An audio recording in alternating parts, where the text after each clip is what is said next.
recording the conversation. We put on Facebook and Instagram. We're going to interview you, so the fans could send us questions. So we're going to ask you the questions.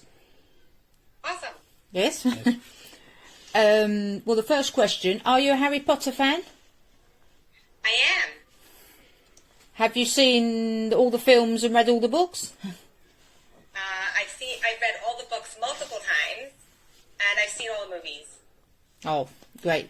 Which Hogwarts house do you belong to? I think I'm a Ravenclaw. Ravenclaw. Oh. Yeah. That's good. Why did you decide to write a book about cooking with Harry Potter, and how long did you take doing it? Okay, good questions.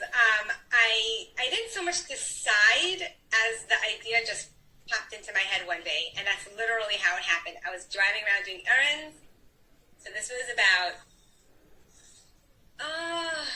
12, 13 years ago.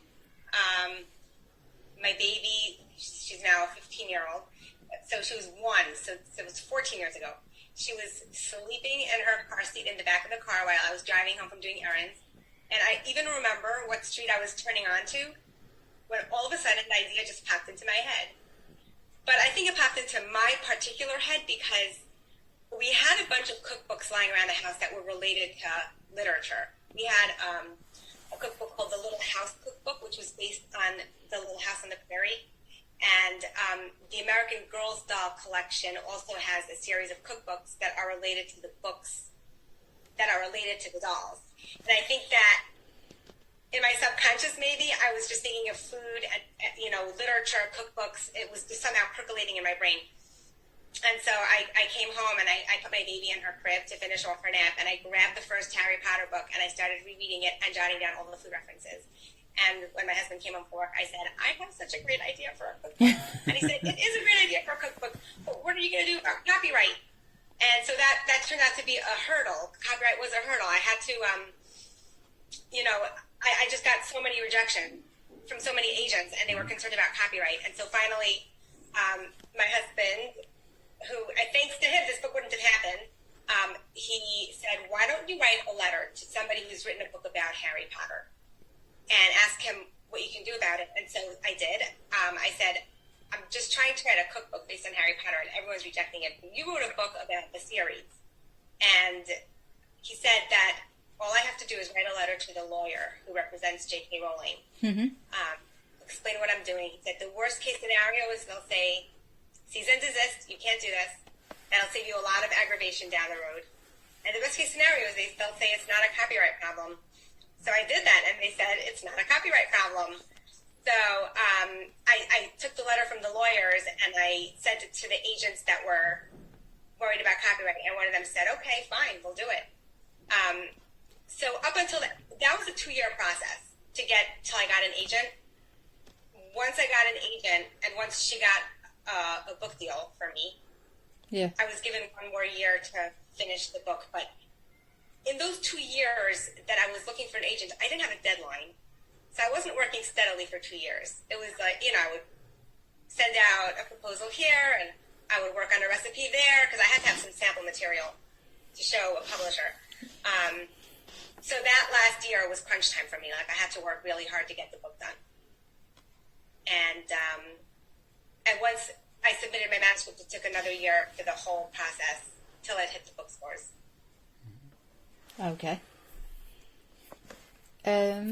Are all the recipes your idea?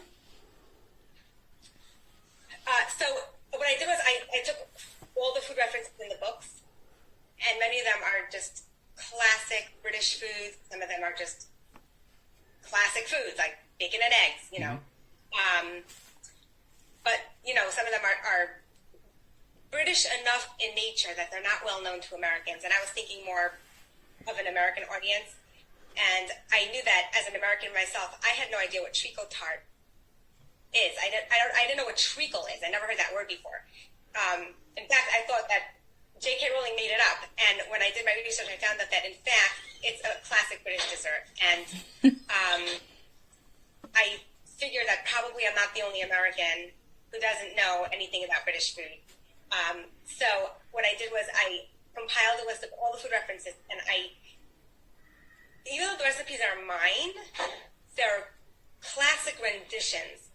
recipe. So let's go back to treacle tart. I read about treacle tart. I read about the history of treacle tart. I read about what treacle is, and I got the idea of what the basic ingredients are and what the basic method is, and then I developed my own recipes. I wouldn't have to worry about having to get permission from various people to publish their recipes. I could just create my own.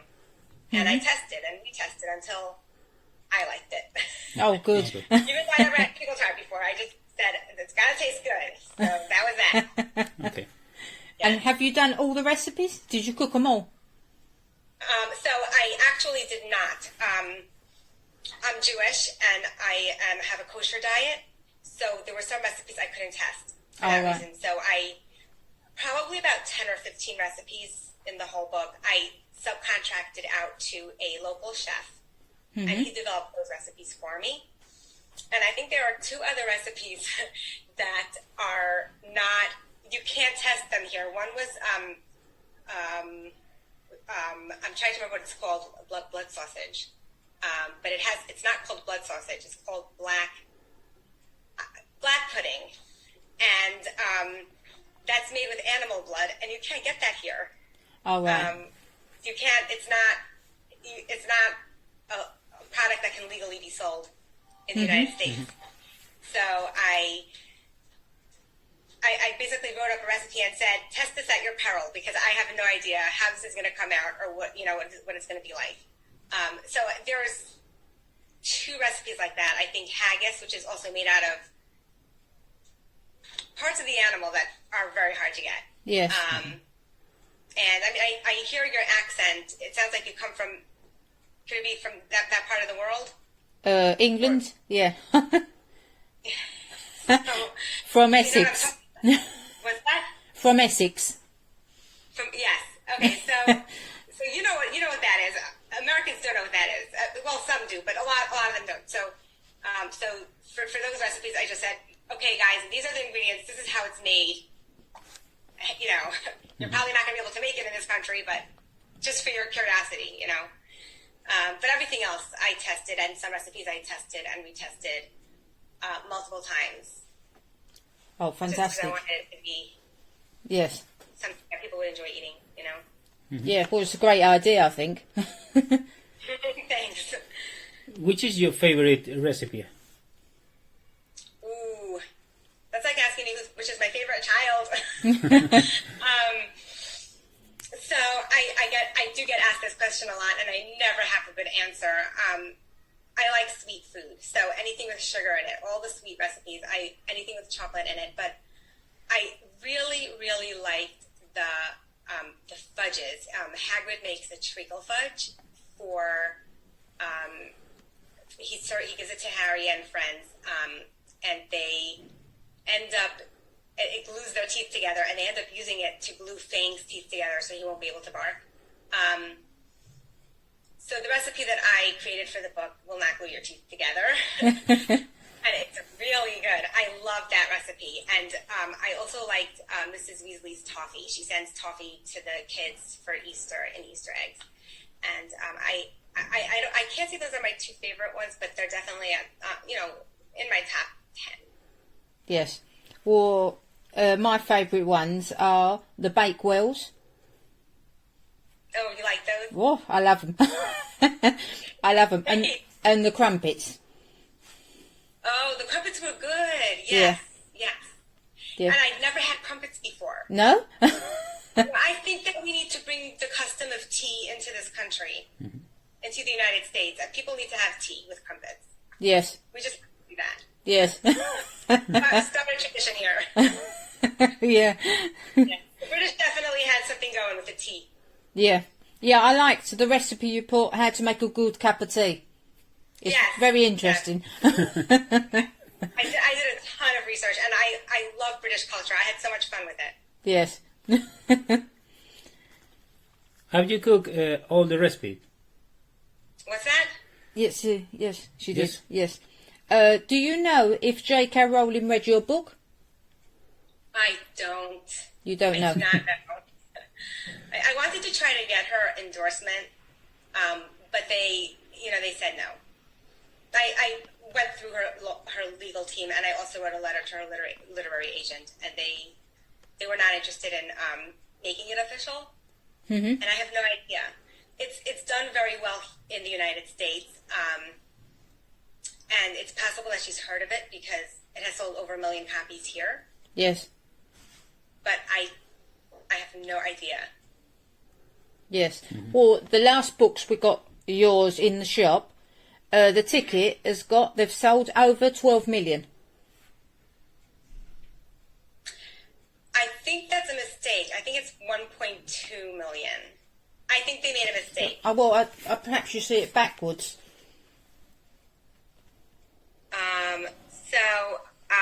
I see the word 12 and million. I mean, I don't know. I don't know how to read Spanish, but it looks like English. So Yes. yeah, that you know, I can send a letter to my agent to let them know if they do another printing to correct that. Mm-hmm. Yeah, Okay. it's probably 1.2 million. 1.2. Okay. Yeah. Right. Have you thought of doing a cookery book of Fantastic Beasts?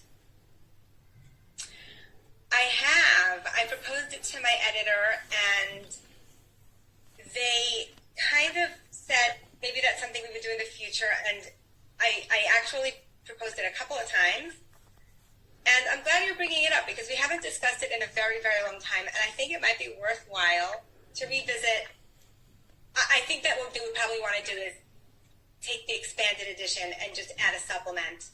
Mm-hmm. Perfect. Yes.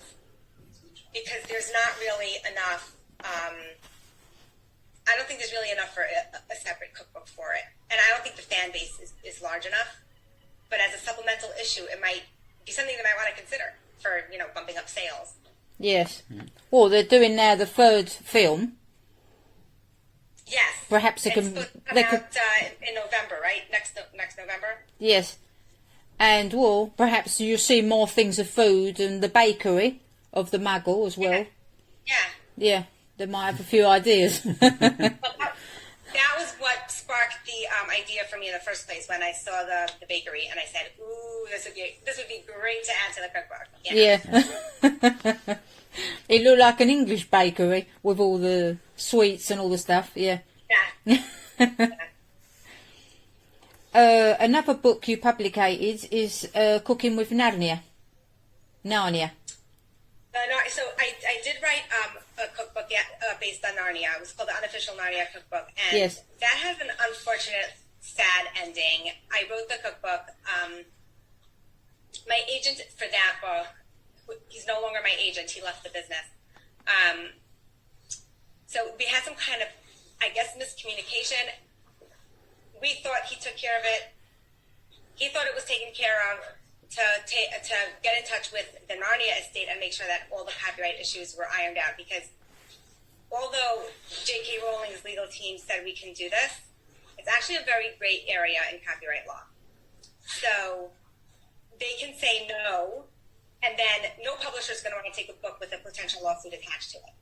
So we wanted to make sure that that was clear, and we thought it was, but it turned out that it wasn't. Oh. So after publication, my publisher got a letter from the Narnia estate saying, you can sell whatever stock you have in the store, but you can't print anymore. Oh. So it's no longer in print. Yes. What a shame. It is a shame because after my experience with the Harry Potter cookbook, I got better at it. And it's a better book. And the recipes are great and fun. And I was so disappointed that it was pulled. Yeah. We were also hoping to sell it, together with the movies, but they also stopped producing with the movies. They stopped after the third movie. Yes. So it may not have even taken off anyway. Yeah. Well, it's a shame not trying. But Yeah. but I'm glad I did it because it was a fun project, and I have it's another publishing credit for me. I can say I published 2 books. So Yes. it's three now because we had the expanded edition of the Harry Potter cookbook. Yes. So that definitely works to my benefit. Yes, I think so. Yeah. Are you a fan of Narnia? How did I what Narnia? I didn't catch that word. are you a fan as well of Narnia? Yes. I love fantasy. I'm a fantasy fan. Yes. But I especially love British fantasy. I think that there's something that British novelists are just really good at it. Lord of the Rings is fantastic. I tried to do a Lord of the Rings cookbook, but I couldn't get the green light from the Tolkien estate. I sent them a letter, and they said, No. can't do it. Yeah. So I feel like this is my tribute to the great epic fantasy writers. Yes. And I feel that way about Harry Potter. This is my tribute to Harry Potter, to J.K. Rowling. Yeah. Yes. Yeah, I think so. Have you ever been to Spain? I've never been to Spain. No. No. Well, How did you guys get there? well, he was born in Argentine, and he came when he was small with his parents. Okay. And I was born in England, in Essex, and I came with my parents as well when I was 8 years old. Oh, okay. Yes, but I still go. Well, now we've been over a year without going to England, but I usually go because I've got family there, so we go and see my family. Wow. Are you the only family from have other members of your family moved to Spain, or it was just your parents? My parents, me, and my brother, Okay. and we're all here living. But I've got their uncles and aunts and cousins there. So everyone's still in England. Yes. And you have family in Argentina. Yes. Yes. Wow. Yes. And we ended up in Spain. Yes. Yeah. I've never been to. My husband told me not long after we met that his mother's side of the family can trace their roots all the way back to Cordova. Cordoba, yeah. From the 15th century, the 14th, 15th century. Wow. So I guess my husband's side of the family has Spanish roots. Yes. Well, when you can, you'll have to try and come to Spain. Yes. Oh, I would love to. I have a dream of doing a grand tour of Europe one day. Yes. Once COVID is over. Yeah. Yes, I think everybody will try and do that. Yes. So Yes. I think the airlines are going to get busy again. Yes, we hope so. Yeah. And the last question, can you tell us about your next projects? So I actually have written, I think, 4 proposals for cookbooks over the years, and they've gone nowhere. So I just submitted a proposal a couple of weeks ago, and it hit a dead end. So I think I'm going to try my hand at some fiction, and we'll see what happens. I've never written fiction before. And I love fantasy, so I think I want to try my hand at writing a novel for middle school children. But writing fiction is hard. So Yeah. we'll see where I go with that. Well, anything's possible. Yeah, you might be able to do it well. Yeah. Well, that's all the questions they sent us. Thank you for your time. It was a pleasure. This was real fun. Yes. Yes. A pleasure meeting you. Same here. Good luck with this is your book story, right? Yes. Yes. Okay, well, good luck with selling the book, and stay healthy and safe. Yes. Yes. All of you as well, your family. Okay, thank you so much for having me. Yes. Well, thank Cheers. you. Take care. Take care. Bye-bye. Bye-bye. Bye bye.